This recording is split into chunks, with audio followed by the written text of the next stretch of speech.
Hello and welcome to another free code session. My name is Jason Bach and I'm going to get back on the pony train for this episode and maybe a couple others. I've already discovered that as I was putting together my notes from the last session, because I think was all methods. If I don't stick with this, then a lot of things are just going to fade away and it's not going to be helpful. So learning it is good, but I really am going to have to find a bunch of problems to solve in Pony, and that's not a problem. I know lots of places to go look and things like that, but I'm going to have to put that in there in my time so that I can actually really learn this language and probably get out of the playground. Although that's good for these explorations and learning, I'm probably going to have to get the Pony compiler installed on my machine or set up so that I can actually use it. It's not, none of this is going to really click unless I do it. And also, I really want to learn the language in a way that I'm developing like a Pony developer.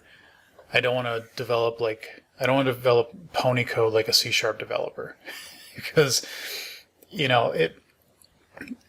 can't approach a language and say, well, how do I make it do what I did in this thing that I'm used to? Because while you're cutting corners basically. I remember one time I went to a client, and this was probably about 10 years ago, something like that. And they were a very heavy power builder shop. And if you don't know what power builder is, consider yourself lucky. It was this tool basically in the mid to late 90s when client server was the thing. And there were these tools that were fighting Visual Basic, Delphi, and Power Builder. So that was one of them. And I had the unfortunate experience of actually having to do Power Builder for about 6 months and realized this is a joke. I just could not understand why people thought that this was a good idea. But, just stating my opinion. It's not necessarily fact. But I went to this client. They were a big Power Builder shop. And they were looking to move to .NET. And all the questions were basically, so does .NET have a data window? Because the data window was everything in Power Builder. And can we just convert our code over to C# and have it just all be like Power Builder? I'm like, you're missing everything by doing that. They just wanted to get on .NET, but not really dive into the system itself and everything that it provided. And ironically, I think I haven't checked in a long time, but I think Power Builder, I had to do this for a talk I did once on the evolution of programming languages. And when I talked about client server, and I said, amazingly, these tools are still around. You can still find Delphi. There's still Delphi.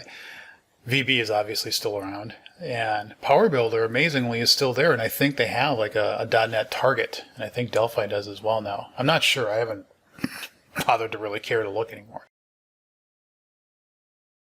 But the point is, if you're going to start coding in Rust, you want to use all the idioms and all the practices that the language and the community have developed and are continuing to develop. The same thing with Pony. I don't want to code it like I would as a C# developer. I want to really understand the language and how it's supposed to be used. So, without further ado, speaking of languages, I'm going to Sioux Falls, South Dakota tonight to speak on C# 8. But I'm actually dropping Pony when I do talks now. I have mentioned the language a little bit here and there, and because there's something about this language that I'm finding appealing. Not all of it, but it's not letting me go. So we're on to errors. So what are errors? They don't feature exceptions, and Actually, I just did a talk at VS Live Redmond on exceptions. It's a talk I've done before, and I have to admit that I don't. Okay, let me re-explain.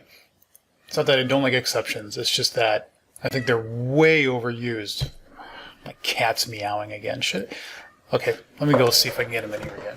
I'm noticing if I do this in the morning, he meows constantly, and he wants to come in at times. Where'd you go? Come here, Tweaky. Tweak. Hey. Come on. Come on. He's being a little bit of a drama person. Yeah, I want to come over, but I'm going to brush my head against everything. And I'm not really going to come on your lap just yet. Hey, I let you in. You're not... Well, then come here. Come on. Come on, Tweaky. Tweak. Tweak, come here. All right, I'm going to ignore you then. All right, so errors. So it's not that exceptions are bad. Yeah, see, excuse me, ignore him. He's right next to me. Come on. Would you... Hey, come here. Just come here. Come on. Come on. Come on. Yeah. Come on. Come on, the audience is waiting. Come on. It's not that exceptions are bad. It's just they can be way overused in .NET, where like every function has a try and catch, and it's trying to catch everything, which you can't do anyway. And they're expensive, you know. So this is where I think I had this realization of, if you can have a much richer type system where you could have a type union, or a union type like Pony has, it makes matches so much cleaner. I've tried to do this in C#8 where I have this like result, which could be a result or a error, and using the new improved switch stuff, and it just doesn't work that well. Whereas a match, I think, works a lot better, especially in union types. But let's move on. So you have the error keyword. And errors, so this is where I'm like, what's the difference between an exception and an error? You're raising. I don't... Declare an error. Code execution halts. Call chain is unwound until the nearest enclosing error handler is found. All time error handlers are declared using try else. I'll try else. Really?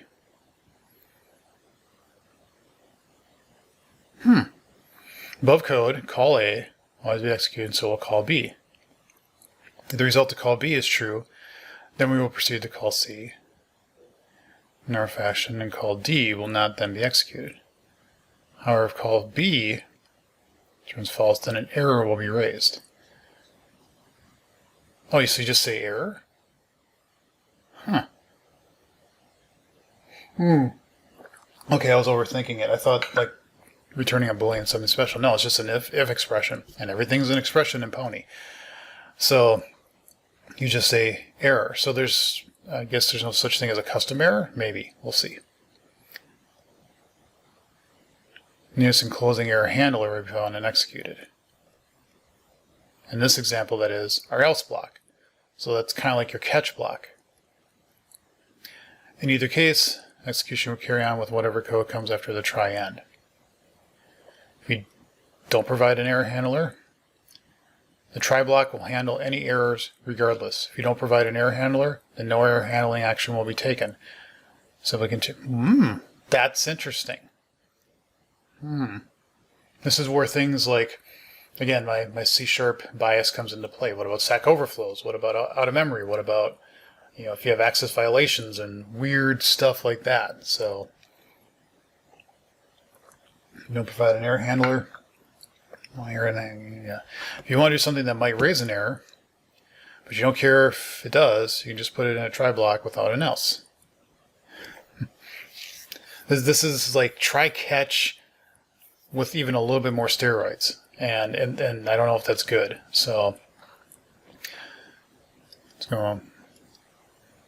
Try block. The result, because everything is an expression, is the value of the last statement in the try block, or the value of the last statement in the else clause. Here is none. Okay, it makes sense. So I don't know. it's simpler, and maybe simpler is better. I don't know.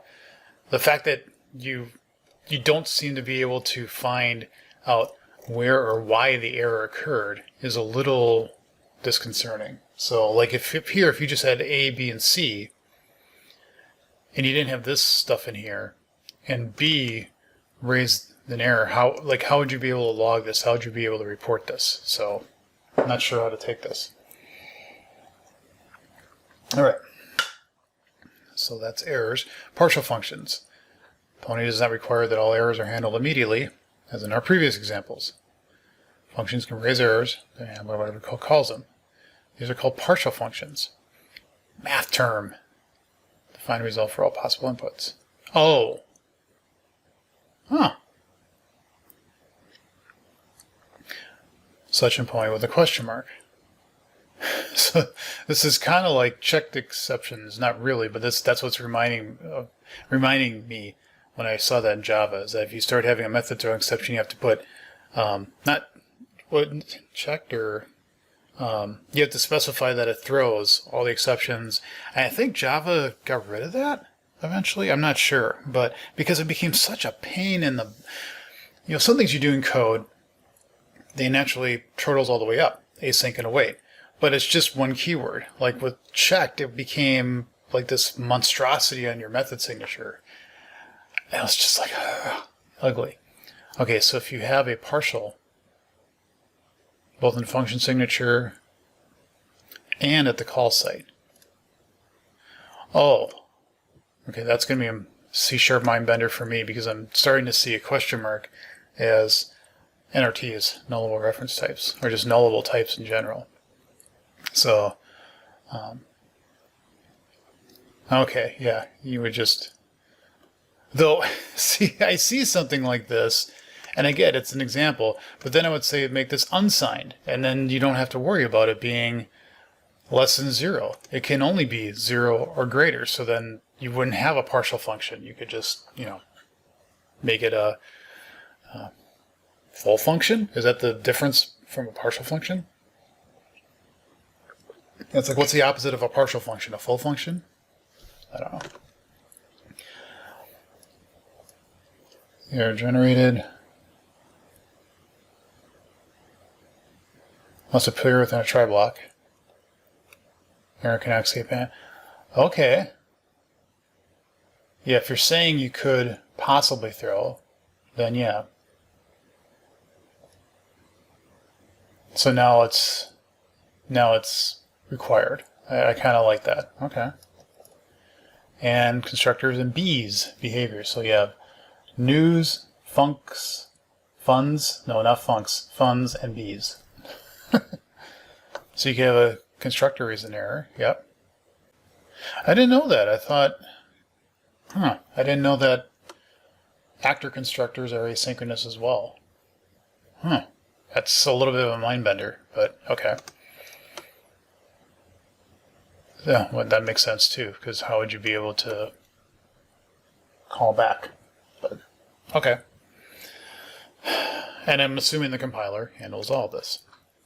Try then blocks. An else. This is executed after the rest of the try, whether or not an error is raised or handled. So call E will always be executed. If returns true, be A, B, C, E. A, B, C, E, yeah. If it was A, B, D, E, yeah. So then is like a finally in C#. Okay.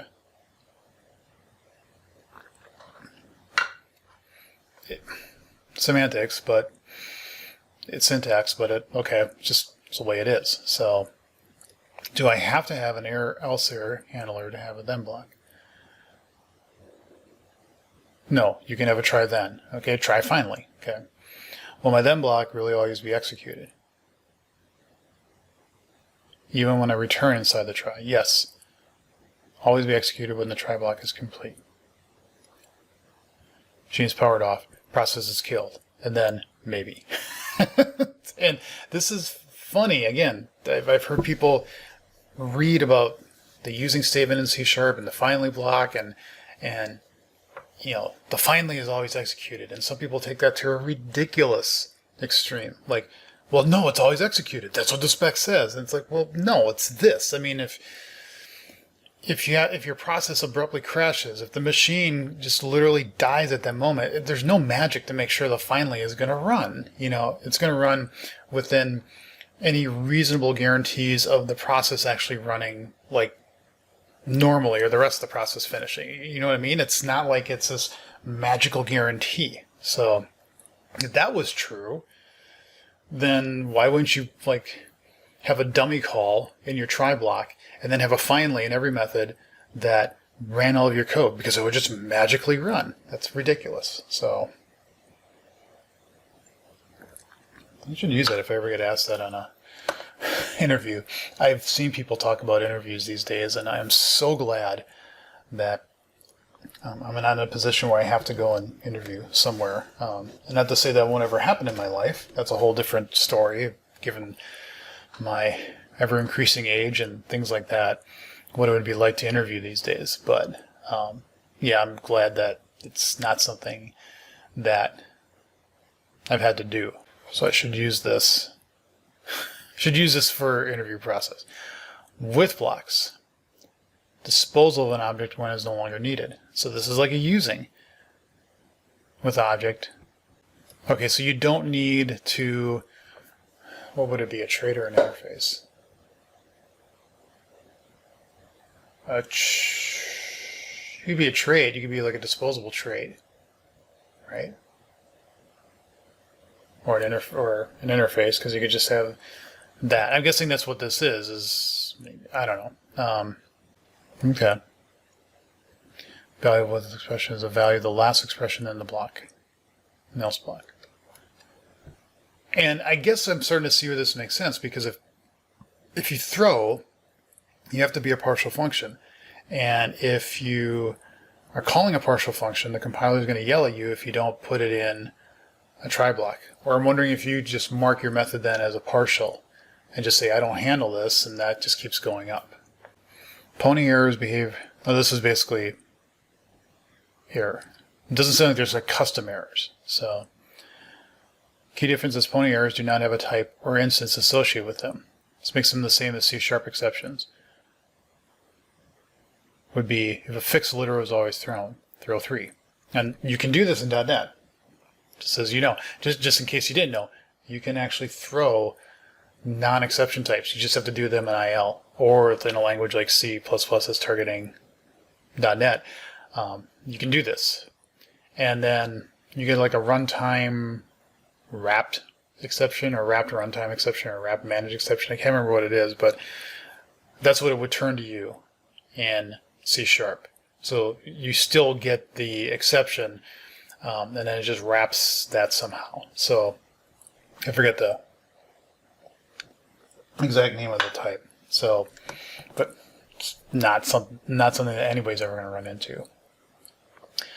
Simplifies error handling, performance else handler, just like a catch exception. No, I know I don't like that. Types, there's no need for handlers to specify types, multiple handlers. Re-raise by using the error command within the handler. Okay. So that is errors. We got about 10 minutes left. Okay. Seems like the concepts are simple. There's a whole thing of logging and understanding like why you'd have an error and what happened and where did it go, and that we'll need to keep reading. Equality by structure and by identity. Identity is keyword. It is verifies that the two items are the same. So like none, there's only one none. These are two different, but those should be, so this is reference equality, if I can think of it that way.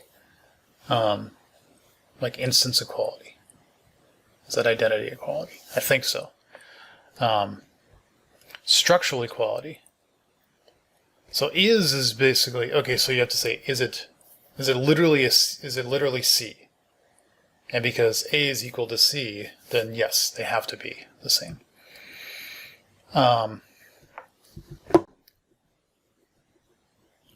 Structural equality is done via the infix operator.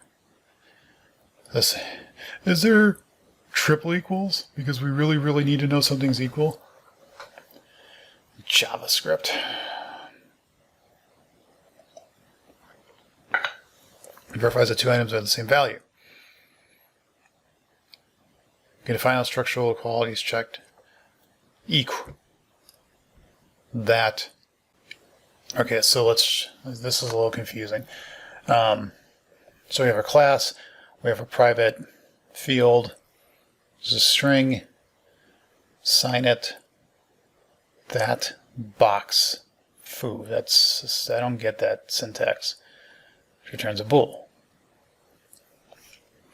So this equals that. And I can see where you call the argument that. I don't know why you have to box it. So this is basically saying you have to provide how an object would be considered equal. And I'm assuming string also has an equal. That's why this would work. So A would not equal B. So I won't print that. A is equal to C. But A isn't C. Right. Okay. That makes sense. You inherit default implementation. Defines equal by values being the same by its identity. Okay. That makes sense. Okay. So an interface, and again, this is structural typing. And I think this is generics. And I don't know what read is an equatable of A. I don't know. Not equal? Is that what that means? So this is saying not equal that. Why do you say this not equal that? Okay. Okay. Primitives and equality. Primitives are the same as classes. Primitive has no fields. One instance. That's why this is true and this is true. Okay. Well, that was simple, but needed. Let's see what sugar. How long is sugar? Okay, we'll do sugar and then we'll stop. Omit certain details. Put them back in for you. Many pony classes have a function called apply, which performs what action is most common for that type. Pony allows you to omit the word apply and just attempt to do the call directly in the object. So, var foo is equal to foo.create. Foo becomes foo.apply.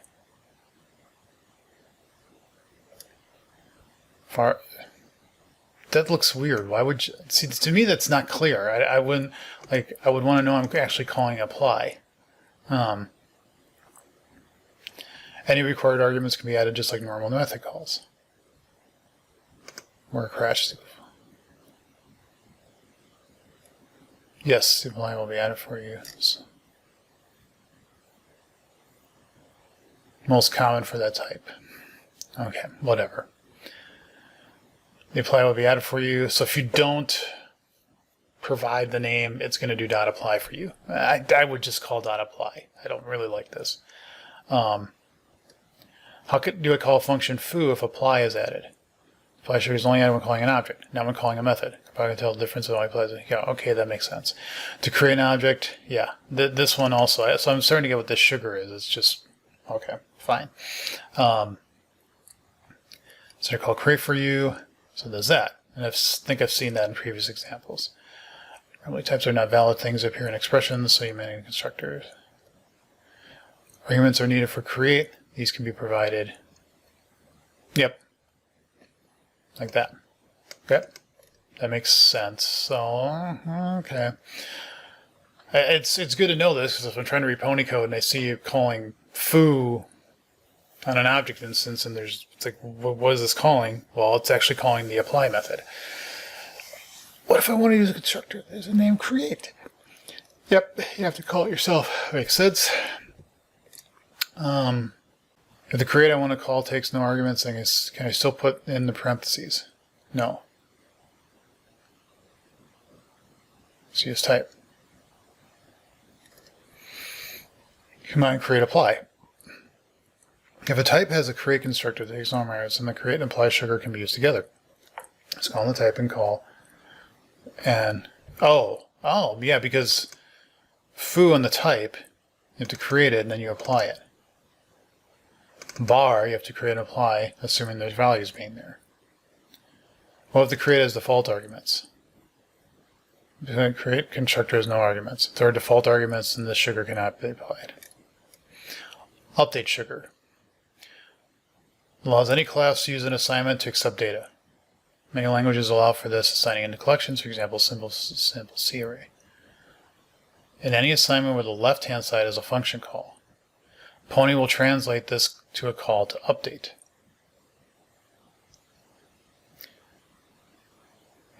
Oh, okay.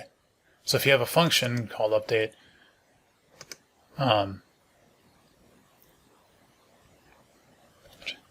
from the right-hand side as an extra argument. This one's a little confusing. Pass a parameter name value. Any object can allow the syntax. So my update function have to have a single parameter that takes an integer. You can define update whatever parameter you like as long as there's one called value. And you, well, of course, because you can't do overloading. So the following are all fine. But this doesn't make sense because I don't quite get that. Are these three different instances of three different types?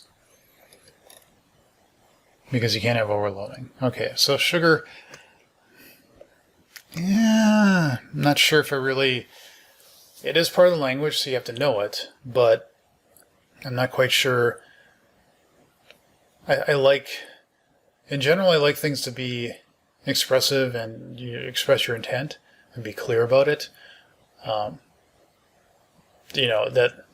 Something like var in C#, while you're not typing in the full type name, you're still being clear in your intent that you're saying, I want the compiler to figure it out.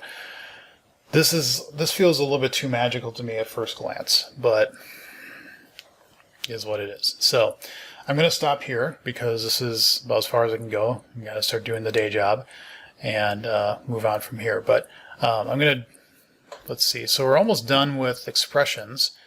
Got object literals and partial application, but then there's a whole bunch of other stuff that we still got to get through. So yeah, there's a lot more to learn here. So which is good. So we'll keep going on the Pony train here, there, and everywhere. So that's all for now. Thank you all for watching. Leave comments and questions below. See you in the next episode.